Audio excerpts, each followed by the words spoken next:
O ilustre líder Rubens Bueno.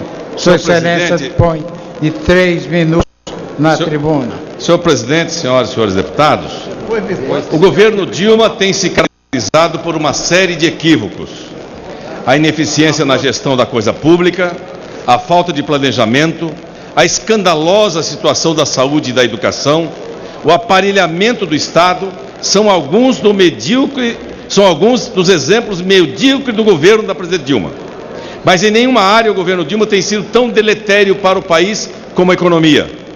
A contabilidade criativa, a depreciação do real, a falta de transparência nas contas públicas, o déficit recorde na balança comercial, a alta da inflação e os empréstimos concedidos aos amigos da rainha do BNDES.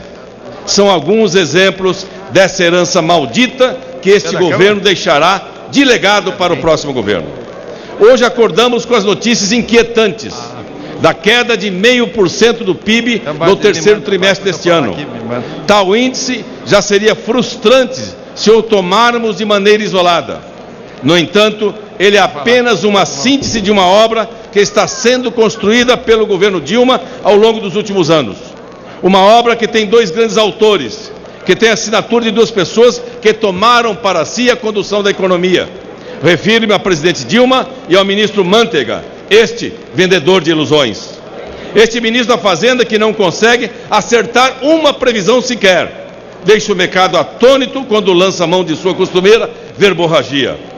Alguns governistas poderiam dizer que o mundo está em crise, que o resultado da nossa economia está sendo afetado pelo que está acontecendo nas grandes economias do mundo, ou mesmo nas economias dos países emergentes. Infelizmente, esta é uma desculpa que não cola. É uma desculpa que não encontra respaldo na realidade dos fatos. Neste momento, por exemplo, a comparação com o trimestre anterior, enquanto nossa economia cresceu ou encolheu 0,5%, a economia da União Europeia cresceu 0,2%, a da China 2,2%, a do Japão 0,5%. Enfim, somos o patinho feio da economia mundial. Somos aqueles que destoam na foto. Como afirmou o economista sênior do Banco Espírito Santo, Flávio Serrano, qualquer que seja o parâmetro de comparação, os dados do PIB brasileiro são decepcionantes. A pergunta que fica, por que não crescemos? Por que só alçamos voo de galinha?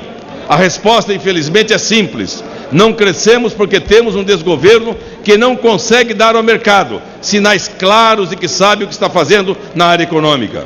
Os resultados das ações do governo têm sido a construção de um déficit recorde nas contas externas e a inflação, consequência do desequilíbrio macroeconômico, de pouca produção e muito consumo. Para finalizar, infelizmente as más notícias não param por aí. A revisão do PIB 2012 feita pelo IBGE foi mais um balde de água fria para a presidente. A presidente foi confiar nas projeções da Fazenda e viu suas expectativas irem pelo ralo. Agora ficamos à espera da perda do posto de 7ª economia do mundo, o que deve ocorrer em breve, e do rebaixamento da nossa agência de classificação de risco. Ou seja, espere-se para o próximo ano um crescimento ainda menor. Este é o cenário que influentes economistas estão prevendo para o país. Isso, senhor presidente, está certamente e é um dos mais tristes legados que esse desgoverno deixará para o nosso país.